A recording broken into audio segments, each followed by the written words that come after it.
Assalamualaikum warahmatullahi wabarakatuh. Halo Bapak Ibu sekalian, sahabat sekalian, para operator Arkas dimanapun Anda berada. Kali ini kita akan kembali menjawab pertanyaan yang masuk di channel kita. Yang mana kali ini ada pertanyaan yang cukup bagus dari @lucu-lucu14 ya. Ini nama akunnya lucu ya. Di sini beliau bertanya soal apa untuk buku, apakah harus dari penerbit tertentu seperti Kemendikbud atau bisa seperti Erlangga. Nah, untuk Bapak Ibu sekalian yang kebetulan saat ini mungkin sedang menyusun perencanaan untuk Arkas tahun 2026.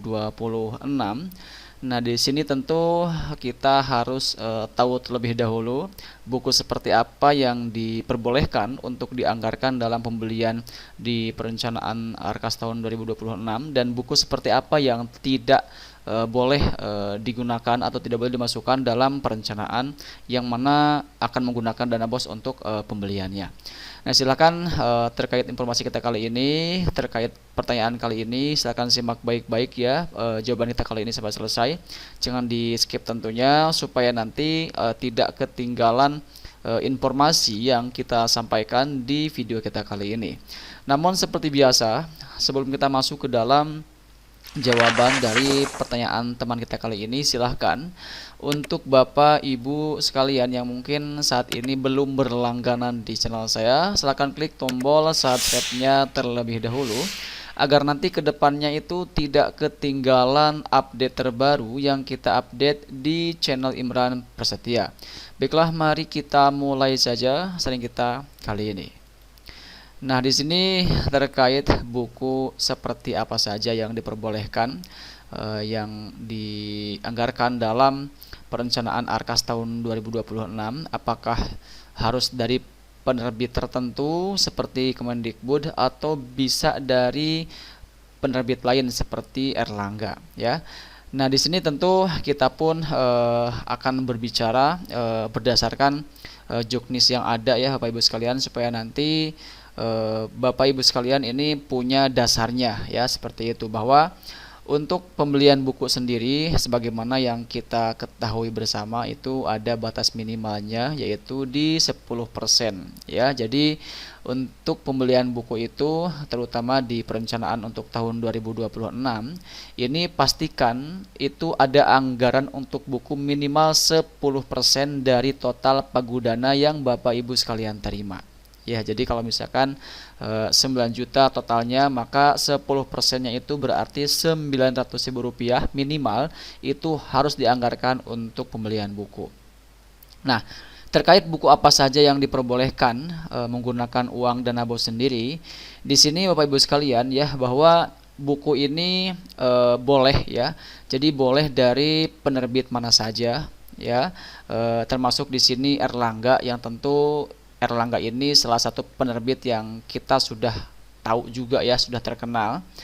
Namun di sini ada syaratnya, yaitu usahakan buku yang akan dianggarkan tersebut itu sudah dinilai layak ya. Jadi sudah dinilai layak dan terdaftar juga resmi direkomendasikan oleh Kemendikbud melalui pusat perbukuan ya. Jadi bukan sembarang terbitan bebas.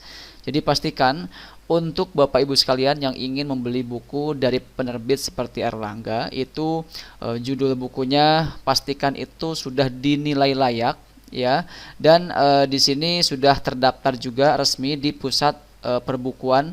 Jadi bukan sembarang asal buku yang kita beli ya. Nah, di sini ada dua dasar aturan yang mendasari pembelian buku ini atau jenis bukunya itu ya.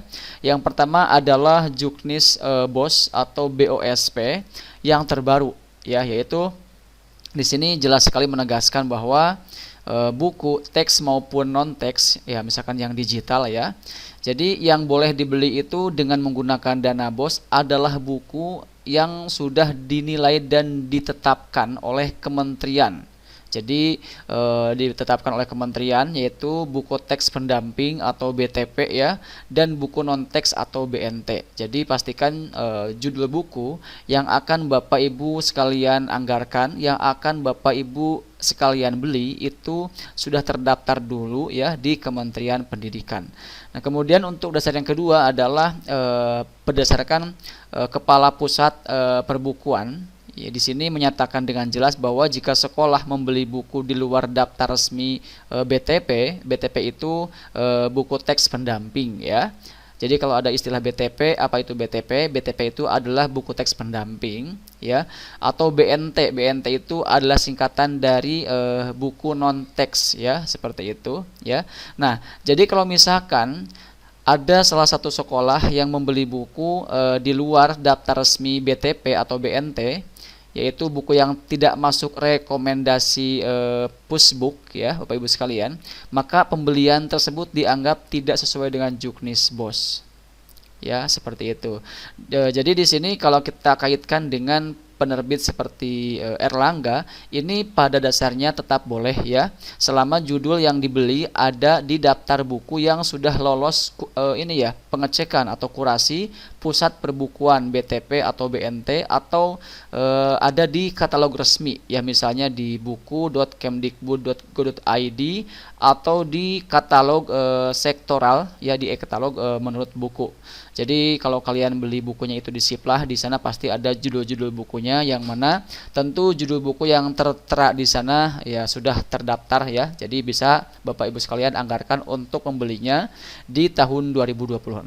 Ya, jadi di sini terkait penerbit mana saja yang diperbolehkan untuk kita beli bukunya, itu pada dasarnya bebas ya, tidak ada ketentuan pasti untuk penerbitnya apakah harus ini harus itu, tidak ya. Yang terpenting di sini adalah siapapun penerbitnya, yang penting buku yang akan Bapak Ibu sekalian beli itu sudah terdaftar resmi di perbukuan di BTP ya, di buku teks pendamping.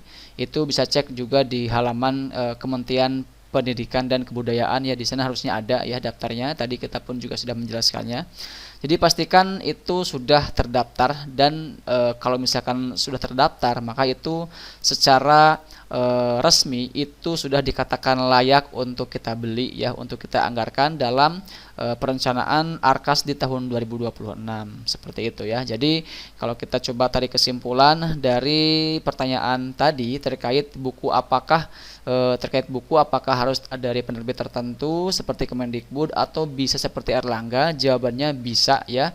Jadi dari Erlangga pun bisa, yang terpenting judul bukunya sudah terdaftar resmi di Kementerian Pendidikan dan Kebudayaan, seperti itu ya. Baik, semoga ini bisa menjawab pertanyaannya, dan kalau misalkan masih ada yang ingin ditanyakan kembali, silakan bisa bertanya kembali pada kolom komentar yang tersedia di video kita kali ini, dan nanti jika seandainya perlu kita bahas lebih lengkap lagi, kita akan bahas di video berikutnya ya. Terima kasih, sampai jumpa di sesi kita berikutnya. Wassalamualaikum warahmatullahi wabarakatuh. Jangan lupa like, share, dan juga tekan tombol subscribe-nya.